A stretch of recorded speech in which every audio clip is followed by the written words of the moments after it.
Bonjour, bienvenue sur le plateau de Bâti Journal TV. Nous sommes à Nancy, Forum Bois Construction. Et avec mon invité, nous allons parler de réhabilitation de 2 projets architecturaux. Et on va voir en quoi le bois est intéressant pour réhabiliter. Sébastien Aymar, bonjour. Bonjour. Donc vous êtes architecte. Tout à fait. Agence Encore Heureux. Tout à fait. Vous pouvez nous présenter l'agence ? L'agence, on est une grosse vingtaine de personnes basées à Paris, avec une antenne à Marseille et une autre à Mayotte. Voilà, et on travaille sur des bâtiments d'échelle très variées, qui vont d'une installation artistique de petite échelle à... récemment, on a livré l'extension du siège social de Michelin à Clermont-Ferrand, dont une partie est en bois également. Là, oui. Un projet qui est passé dans un magazine que je connais bien, qui est 5 façades. C'est vrai. Voilà, donc... là, on ne va pas parler de Michelin, mais on aurait pu. Mais on va parler de 2 projets. Un projet de réhabilitation, donc de transformation d'un ancien garage en logement, et un autre projet de tiers-lieu et d'école, on va dire. On va commencer par la question de la réhabilitation avec le bois. Pourquoi réhabiliter avec du bois ?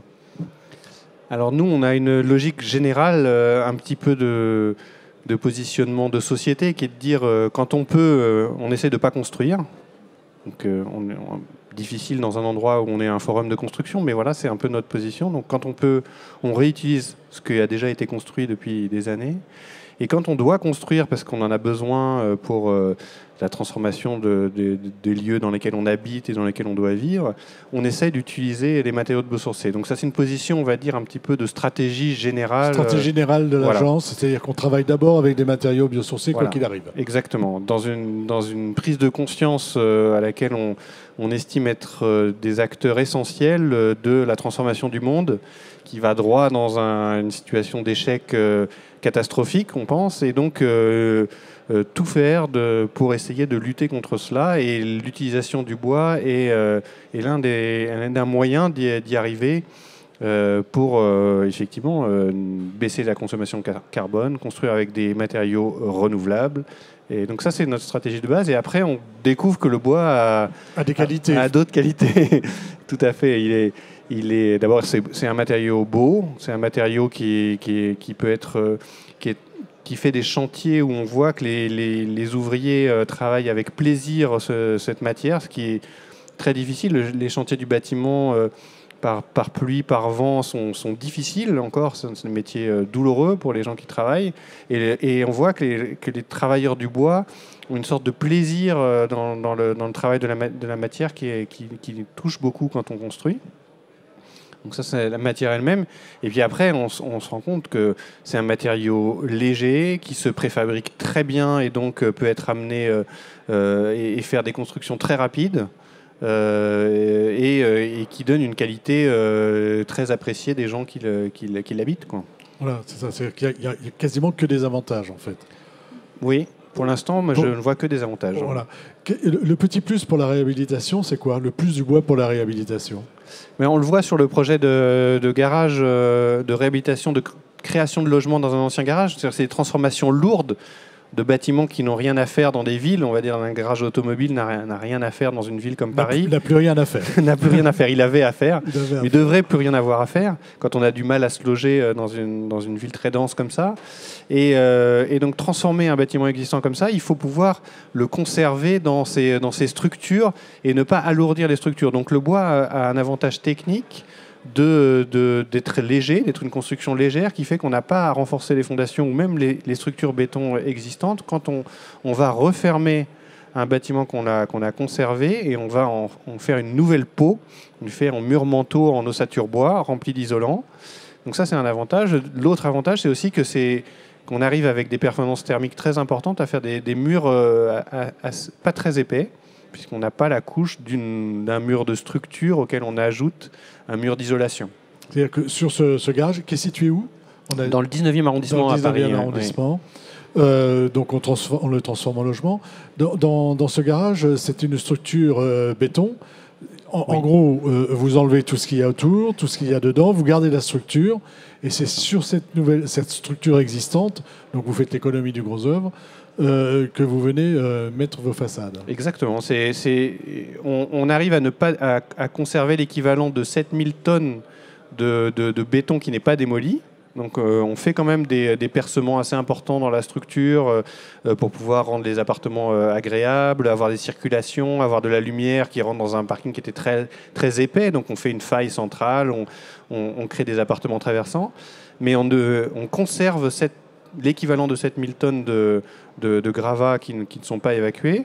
Et après, pour faire les nouvelles façades avec les nouvelles fenêtres, on crée des murs en ossature bois remplis d'isolants et qui sont préfabriqués et amenés en manteau, en enveloppe pour refermer les façades existantes.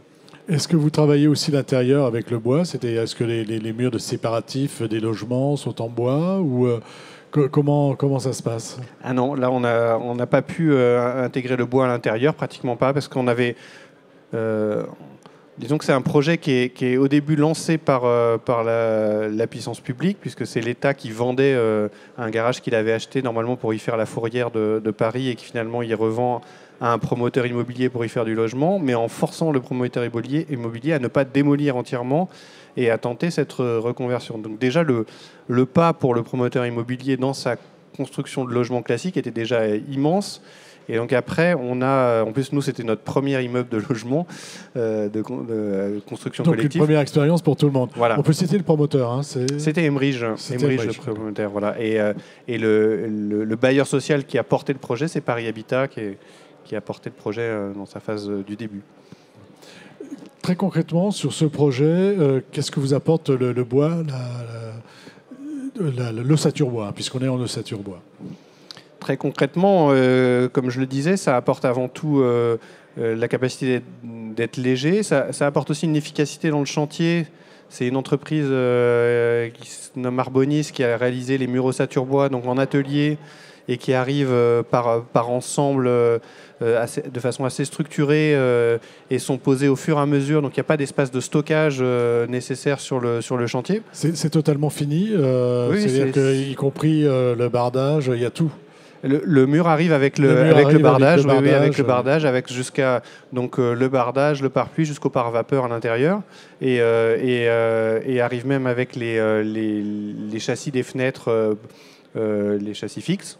Et donc après il arrive et on n'a plus qu'à mettre le doublage intérieur, donc pour fabriquer la peau intérieure que le promoteur souhaitait absolument avoir en placo-plâtre. Donc c'est un doublage intérieur et qui permet de passer les gaines électriques et des choses comme ça. Mais les murs arrivent préfabriqués, entre guillemets. Les murs arrivent préfabriqués. Et c'est comment on gère un petit peu sur un bâtiment comme ça, qui est ancien, enfin, on a une structure béton, comment on gère l'interface entre le mur à ossature bois et la structure béton? Est-ce que là, c'est pas un problème? Non, parce que en fait, la structure existante, soit elle est sciée à des endroits où elle était trop épaisse, et donc elle est sciée. C'était des structures qui tenaient des voitures, donc elles sont assez solides, et enfin elles étaient assez. Et donc à ce moment-là, le mur manteau vient s'accrocher contre les nez de dalles, soit les dalles conservées. À ce moment-là, on a des murs manteaux qui viennent se glisser entre deux dalles. Donc là, il y a une manipulation un petit peu plus complexe parce qu'il faut glisser un mur ossature bois entre deux dalles existantes et donc avoir des pièces de refermeture, mais on n'a pas eu de souci particulier, il n'y a pas de souci technique particulier. Non, c'est presque plus psychologique le fait d'arriver à cette solution-là et d'aboutir. Il n'y a aucun blocage technique ou technologique, il n'y a que des blocages psychologiques en fait. C'est quoi les blocages psychologiques? C'est quoi? C'est le feu? C'est le bureau de contrôle qui dit non, c'est pas terrible, enfin, on ne sait pas faire, c'est quoi?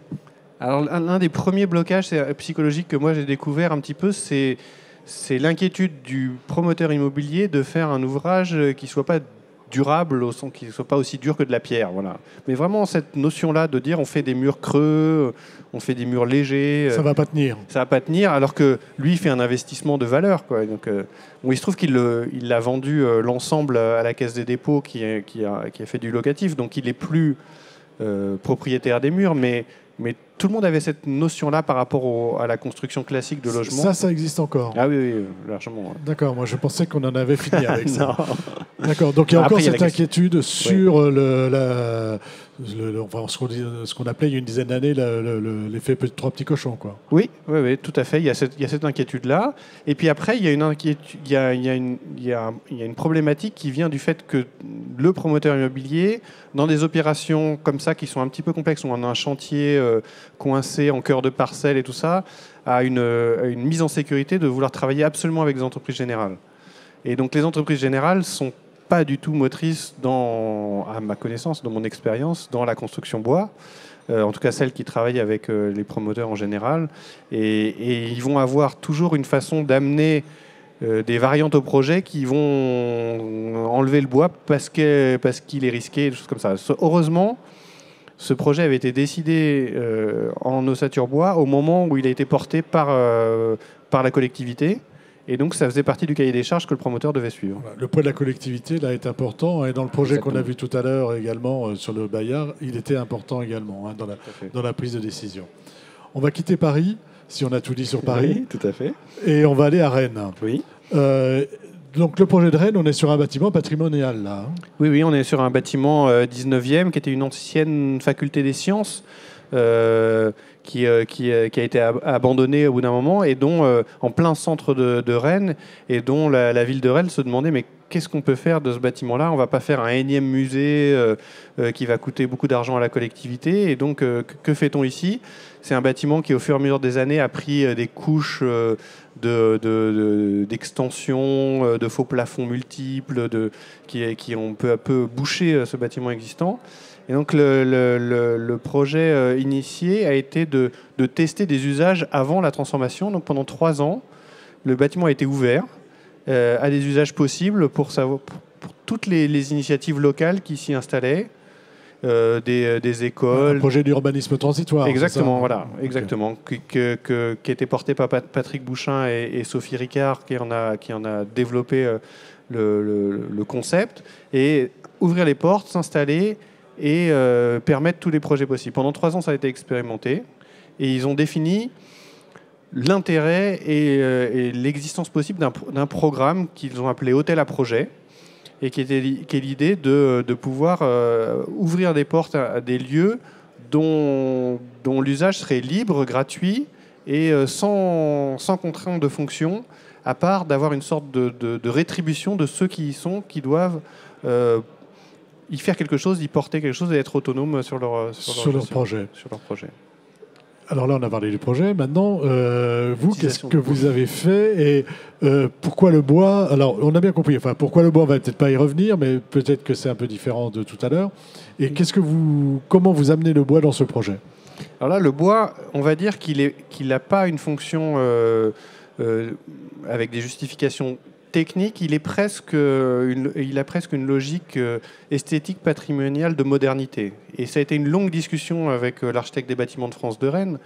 Nous, on avait proposé un projet où on fait une réhabilitation lourde à l'intérieur et certaines extensions.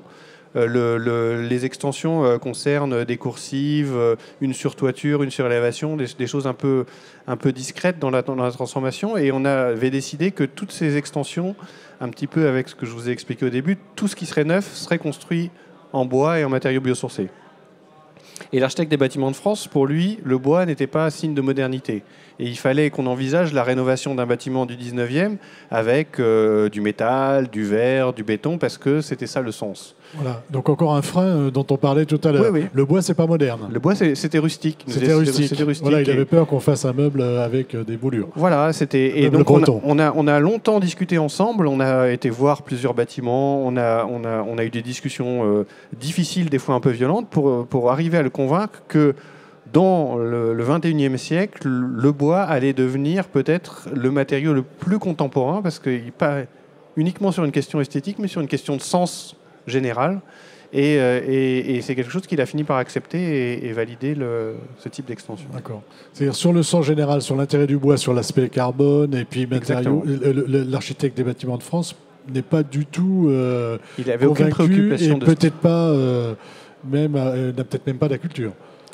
Tout à fait. C'était pas son problème, en tout cas. C'était pas son problème. Voilà, c'était comment transformer ou garantir que la transformation d'un bâtiment patrimonial puisse être respectueux de l'architecture dans le sens dans lequel il était construit. Vous avez 10 secondes, 20 secondes pour nous dire en quoi ce qui est original avec le bois dans ce bâtiment. Je ne sais pas si c'est pas tellement original parce que c'est des types de transformations que l'on fait régulièrement. Nous, ce qu'on découvre, c'est que le bois a quelque chose de magique dans son ajout dans les bâtiments patrimoniaux, justement comme image de la modernité et du XXIe siècle, parce qu'il porte le sens de notre société en plein changement. Voilà, c'est l'image du bâtiment patrimonial, mais au XXIe siècle. Exactement. On va lui apporter le petit plus, et ça, c'est avec le bois. Tout à fait, exactement. Il fut un temps, c'était ouvrir des grandes façades vitrées dans un bâtiment patrimonial pour montrer que maintenant on faisait rentrer la lumière dans les bâtiments qui étaient sombres. Aujourd'hui, c'est de dire, quand on construit au XXIe siècle, on doit construire renouvelable. Merci, ce sera le mot de la fin. Je vous en prie. Merci. Une émission donc à retrouver sur notre site internet Bâti-Journal TV et sur les sites de nos partenaires, le Forum Bois Construction bien sûr et France Bois Forêt. Merci à vous d'être venus jusqu'à nous pour nous parler de ces deux projets. Bonne fin de journée. Bonne fin de journée.